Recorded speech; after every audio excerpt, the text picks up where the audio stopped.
Hey students, welcome you back to my channel by Mix-up. Hope you're doing well. So in this today's video, we are going to discuss about the signaling transduction pathway of another one phytohormone which is known as Brassinosteroid. So for the signaling pathway that needs a receptor as well as that needs a ligand. So in this case, there are different type of receptors which are present and the ligand is the Brassinosteroid. So this presence and absence of the Brassinosteroid is regulating the signaling pathway. So here the receptors are BRI1 and the co-receptor is BAC1. So here in absence of this phytohormone or the brassinosteroids, this BRI1 and BAC1, it cannot form a heterodimer. So in its absence, these two receptors are in the homodimer form. Okay, there is involvement of another one protein which is known as a repressor protein which is known as BKI1.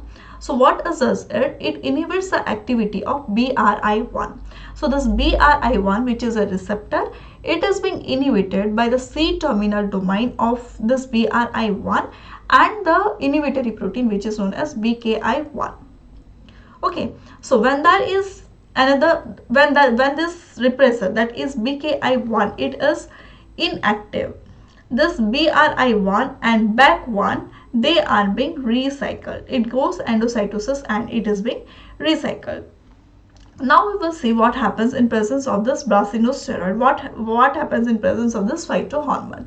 In presence of this phytohormones, the BKI1, it gets dissociated from this plasma membrane, and for its dissociation, this 14(3) and 3s, it also help in dissociation of this BKI1. And now this receptor is being activated. Okay, now we can see here that the position of the C-terminal domain also changes when there is presence of this brassinosteroids. And now this BRI1 and BAC1, they forms a heterodimer.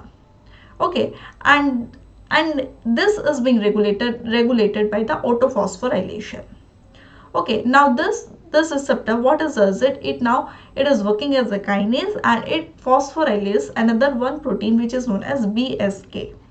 This is also a kinase and it is being activated when the receptor it phosphorylates this B.sc. Okay, upon the activation of this B.sc, which is a kinase, it activates a phosphatase upon phosphorylation. That is known as BSU1. Okay, so what is this work of this phosphatase? The work of the phosphatase is that it removes the phosphate group from one protein. So this BSU1 is now active in presence of this brassinosteroid. So it helps in the dephosphorylation of this protein, that is BIN2. Now upon the dephosphorylation of this protein, this BIN2 is degraded in the cytoplasm by proteasomal pathway. So what was the work of this BIN2 when there was phosphate in it, or when it was active, when it was in the active state? What was the work of this BIN2? This BIN2, it is also a kinase and it was helping in the phosphorylation of BES1 and BZR1. So what was the work of this BES1 and BZR1? They were coming and binding in the promoter region of this DNA, and which was helping in the synthesis of the genes which are responsible for the brassinosteroid signaling pathways. Okay, now here in absence of the brassinosteroid, this BIN2, what it was in the activated form and it was phosphorylating this BES1. Now here in this case we will see clearly. Now in absence of this brassinosteroid, in absence of this brassinosteroid, so BIN2 was phosphorylating that BES1 both in the cytoplasm as well as in the nucleus. Now we can see that when this BES1 and BZR1, it is in the phosphorylate form, it cannot bind this E box of brassinosteroid response element. It cannot bind in this DNA. And after some times, when it is being phosphorylated, it is short-lived and it is being degraded inside the nucleus. Okay, if it is not degraded, now it will be, upon phosphorylation, it will be transferred into the cytoplasm.